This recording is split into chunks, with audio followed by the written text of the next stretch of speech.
Thank you for the kind words, Mr. Schaefer. I'm just looking at you all out there, and I know you're so hot, and all you want to do is get out of here. But just give me a few minutes, and I will hopefully say some words that you can relate to. The excitement of the beginning of the school year. And we all really know what that means. Labor Day weekend is upon us, the unofficial end of summer, and that, quite frankly, for lack of a better term, sucks. I love summer. However, I'm always saying to a friend of mine, whether it's at the height of fall foliage and football season, or the first snowfall of the year, the holiday season, skiing, or maybe even the greening up of spring, that this is my favorite time of year. So, that being said, the summer over, this too, the beginning of another school year, is yet another one of my favorite times of the year. I want to share just a couple very brief thoughts that may help us all get through this transition period as we enter the 2015-2016 school year. As Mr. Schaefer said earlier, change is not always easy. But if we can focus on the present, the here and now, and live each moment to its fullest, the happier we will be. It is, however, a very difficult thing to do in concept. I get it. From one whose biggest concern the last 3 months was, where am I going to go for a bike ride today? And when is my tea time? I get it. It's a difficult adjustment to go from endless free time to now being so tightly scheduled you don't know if you can breathe. We wish we were back watching the sun glitter off the water, or maybe mesmerized by the waves at the beach, or the wake behind a boat, or just sharing vacation time with family, or just chilling with friends. And two, there is the future. It encroaches on all our minds. Maybe you seniors, dreaming of graduation and your college years ahead. But in the meantime, dreading writing all those college essays and filling out application forms. Or freshmen and all the new students here with us, including our large international population, just trying to navigate the new landscape looming ahead in the next few days and weeks. It's daunting. Dreaming and looking forward to that next time you can go home or wherever your happy place is. Know we are all in this together, so if you are apprehensive right now, self-conscious, or downright scared, know what you are feeling is what we are all feeling, to some extent. But know that happy place will always be there and waiting for our return. It was what it was, what will be, but it is what it is. So, I challenge all of us as we begin this new academic year to focus on the moment, the here and now, and live the present. Find enough time in each of your days to disconnect from technology, as important as it is, enjoy each other's company, appreciate our beautiful natural surroundings just outside the window. We'll be out there in a second. Use all your senses, the sights, the sounds, the smells, and live the moment. The second thought I would like to leave with you is to reflect on this year's school theme of commitment. And I'm sure you've heard a lot about it, but I want you to really think about what is it that you are committed to. Have you ever really thought about it before this year? Is it your friends, your family, maybe a sister, a brother, maybe a significant other? Maybe it's your religion, your academics.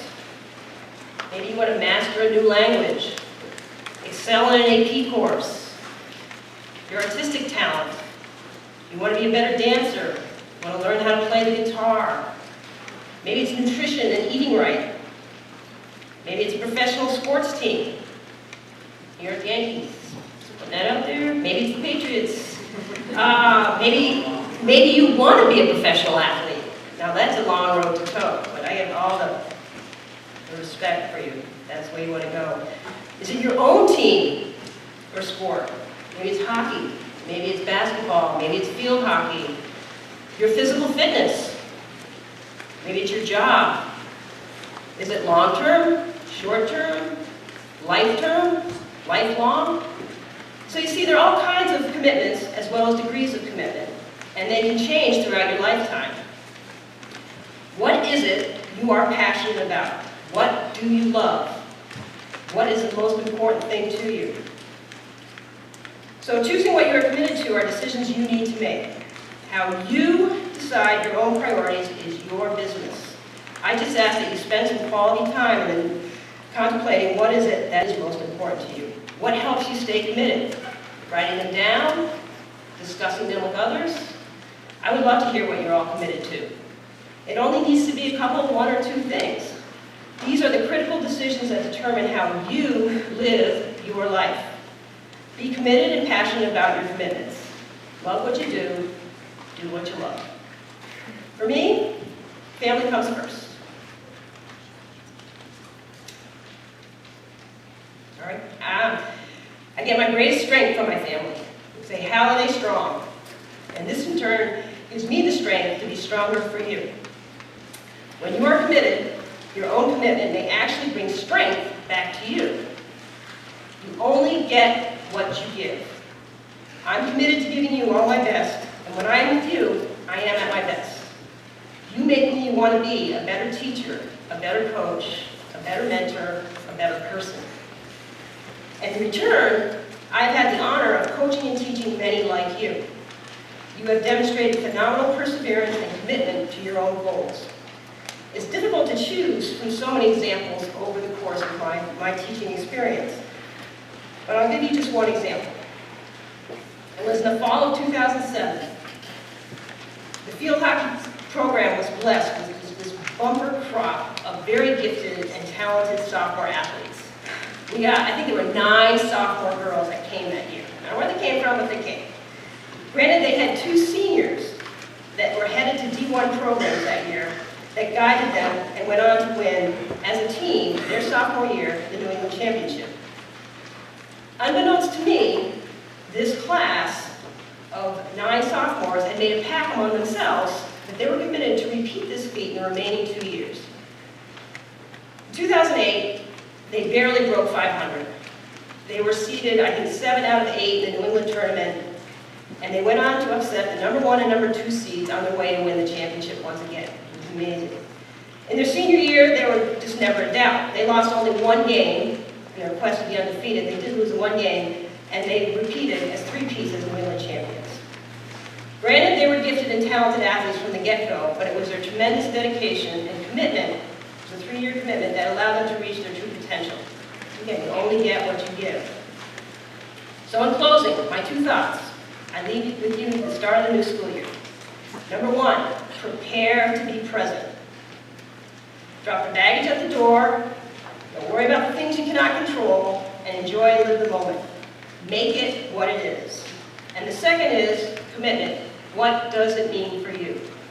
Spend some quality time in the next few days to determine what is it that you will be committed to in this upcoming year. If it helps you to write them down, do it. Share them or not. They're yours to use however it works best for you. And the same with all I've said this afternoon. Take what works for you, filter out the rest. I'm fine with it. I wish you all the best, and I look forward to meeting you all as we launch into this exciting new school year. Game on.